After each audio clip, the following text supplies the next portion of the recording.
Assalamualaikum warahmatullahi wabarakatuh. Perkenalkan, nama saya Dinda Indriani dengan NIM 61201240350009 dari Prodi S1 Manajemen Fakultas Ekonomi Bisnis. Di sini saya akan menjelaskan tentang neraca lajur. Neraca lajur adalah sebuah alat bantu yang digunakan dalam akuntansi untuk menyusun laporan keuangan secara sistematis. Neraca lajur ini merupakan kertas kerja yang berisi kolom-kolom khusus untuk menghimpun semua data akuntansi yang dibutuhkan sebelum laporan keuangan disusun.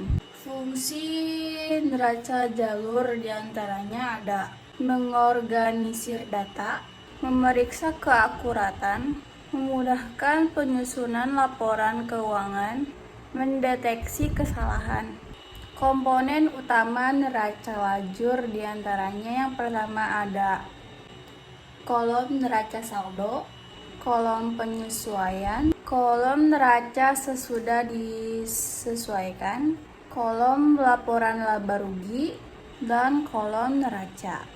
Manfaat neraca lajur diantaranya sebagai alat audit, sebagai dasar penyusunan laporan keuangan, mempermudah analisis keuangan. Proses pembuatan neraca lajur yaitu yang pertama membuat format, memindahkan saldo, memindahkan transaksi, menghitung saldo baru, memeriksa keseluruhan. Selanjutnya ada perbedaan neraca saldo dan neraca lajur.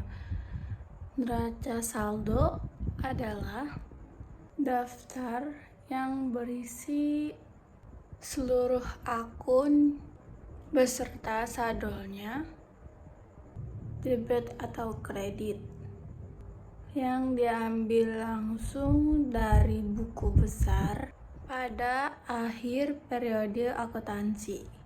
Tujuannya untuk memastikan bahwa total debit sama dengan total kredit dalam buku besar dan menyediakan data awal untuk penyusunan neraca lajur. Isinya hanya berisi nama akun dan saldo akhir masing-masing akun.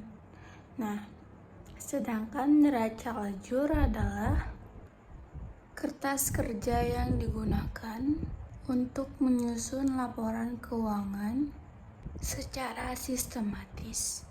Neraca lajur merupakan rangkuman dari seluruh akun yang ada di buku besar, termasuk akun-akun nominal yaitu pendapatan dan beban, dan akun-akun real yaitu aset, utang, dan modal. Tujuannya untuk memudahkan dalam menyusun laporan keuangan, laba rugi, atau neraca. Dan memeriksa keakuratan data akuntansi sebelum disajikan dalam laporan keuangan. Isinya selain nama, akun, dan saldo akhir, neraca lajur juga memuat kolom-kolom untuk penyesuaian, akun nominal, dan akun real. Kesimpulannya adalah neraca saldo adalah titik awal untuk menyusun laporan keuangan, sedangkan neraca lajur adalah alat yang lebih komprehensif yang digunakan untuk menyusun laporan keuangan secara sistematis dan akurat. Keduanya juga berkaitan, yaitu neraca saldo memberikan data besar yang kemudian diolah lebih lanjut dalam neraca lajur untuk menghasilkan laporan keuangan yang lengkap dan akurat. Berikut ini adalah contoh pembuatan neraca lajur.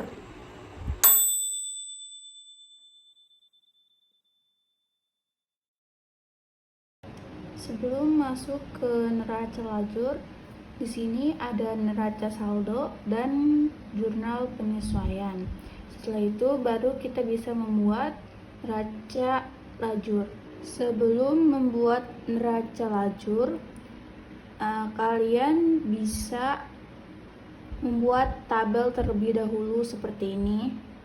Dimulai dari judul, neraca lajur, dan periode per bulannya. Nah, di sini ada beberapa kolom. Di antaranya ada nomor,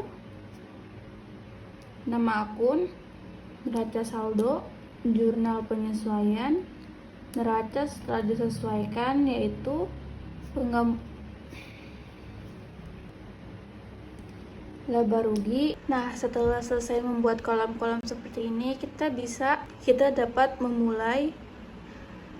Nah, kalau sudah tersedia kolom-kolom seperti ini, kita bisa mulai ke tahap yang pertama, yaitu memindahkan data neraca saldo ke kolom yang sudah kita buat. Nah, berikut neraca saldo, kita akan memindahkan neraca saldo ke tabel yang sudah ada di sini. Tahap 1 sudah selesai, memindahkan neraca saldo yang ini ke tabel neraca saldo yang di neraca lajur.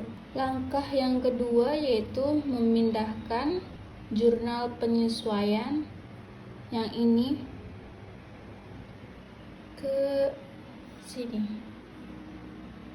Jurnal penyesuaian. Cara memindahkannya yaitu dimulai dari 5 juta.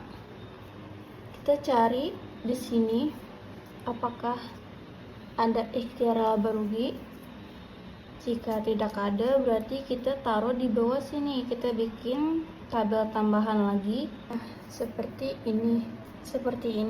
Nah, selanjutnya ada persediaan barang dagang awal. Kita cari, ada di sini. Kita taruh di kredit sebesar 5 juta.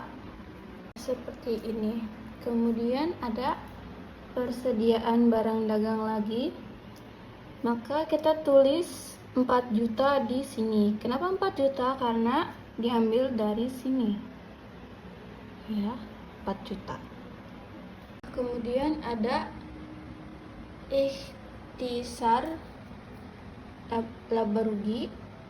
Kita taruh di kredit sebesar 4 juta. Nah, kita taruh di sini sebesar 4 juta. Nah, selanjutnya ada beban gaji. Jika tidak ada di sini, maka bisa kita tulis di sini. Dan nomor akunnya bisa disesuaikan dengan nomor beban yang lainnya. Misal di sini ada 611, berarti di sini 612 beban gaji sebesar 2 juta di debit, berarti kita taruh di sini 2 juta. Nah, selanjutnya ada utang gaji. Kita cari di sini utang gaji. Karena adanya utang dagang dan utang bank, berarti kita akan tulis baru di sini utang gaji. Oke, dan seterusnya yang ada di sini dipindahkan ke sini. Nah, jika sudah seperti ini, maka kita akan menjumlahkan ini, dan jumlah akhirnya harus sama, dua-duanya harus balance. Jadi 13.300.000 rupiah. Kita lanjut ke yang selanjutnya, yaitu menjumlahkan neraca saldo.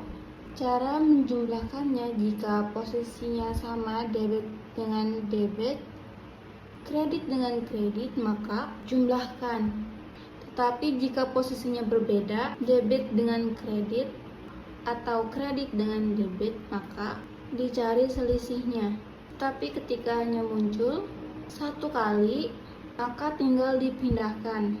Contohnya seperti kas ini yang ada di atas. Nah, Kasus ini kan hanya muncul satu kali di debit, berarti tinggal dipindahkan aja sesuai dengan posisinya di neraca saldo dan dipindahkan ke tabel neraca setelah disesuaikan di debit. Nah, jadi seperti ini setelah disesuaikan. Jika di debit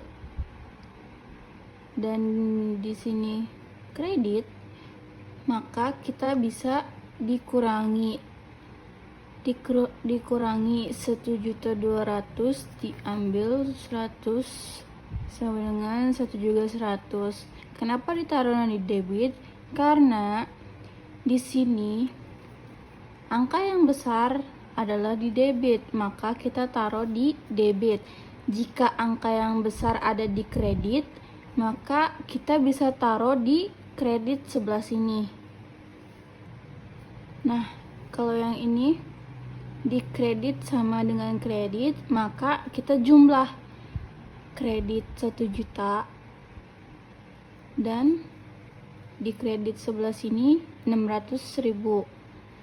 1 juta ditambah 600 sama dengan 1.600.000.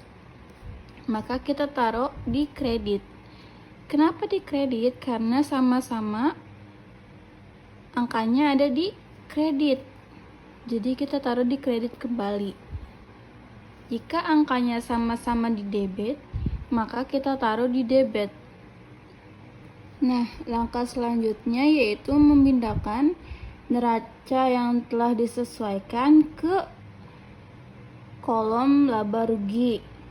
Nah, laba rugi adalah di bagian tabel laba rugi itu terdiri dari pendapatan dan beban perusahaan sehingga menghasilkan suatu laba atau rugi bersih.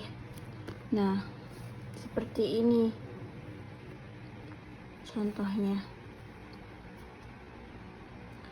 Seperti beban-beban akumulasi, beban gaji, penjualan, pembelian, retur pembelian, beban sewa, ikhtisar laba rugi, beban gaji, beban perlengkapan, beban penyusutan, beban asuransi. Nah, seperti ini.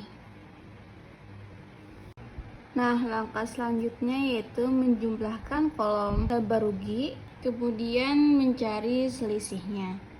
Nah, kita jumlahkan dari atas sampai bawah dan hasilnya pasti berbeda seperti ini. Jangan kaget karena hasilnya pasti berbeda. Seperti ini. Hasil dari debit yaitu 9.860.000 dan hasil dari kredit yaitu 10.430.000. Tidak masalah seperti ini karena kita harus mencari selisihnya. Selisihnya ini yang menentukan bahwa laba rugi ini betul atau salah. Caranya yaitu mencari selisihnya. Kolom laba rugi yang debit dan kredit itu sama hasilnya. Cara mencari selisihnya yaitu bisa kalian dilihat dari kolom laba rugi. Debit lebih kecil daripada kredit, maka selisihnya harus ditulis di sisi debit. Nah, 10.430.000 dikurangi 9.860.000 hasilnya adalah 570.000. Nah, kita taruh di posisi debit seperti ini. Setelah itu kita jumlahkan 9.860.000 kita jumlahkan 9.860.000 dan 570.000, yang dimana hasilnya adalah 10.430.000. Dan di sisi kredit tidak usah kita tambahkan apapun, langsung saja kita tulis 10.430.000.